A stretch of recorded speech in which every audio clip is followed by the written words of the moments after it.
بسم اللہ الرحمن الرحیم۔ شعبان کے آخری ایام کے لیے 8ویں امام کی 8 نصیحتیں۔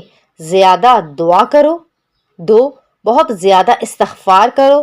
3 قرآن کی کثرت سے تلاوت کرو۔ 4 اللہ کے حضور اپنے گناہوں سے توبہ کرو تاکہ تم سچے دل سے اللہ کے مہینے میں داخل ہو سکو۔ 5 تمہارے ذمے جو بھی واجب الادا ہے اسے ادا کرو۔ 6 تمہارے دل میں مومنین کے لیے جو بھی رنجشیں و کینہ موجود ہے اسے دور کرو۔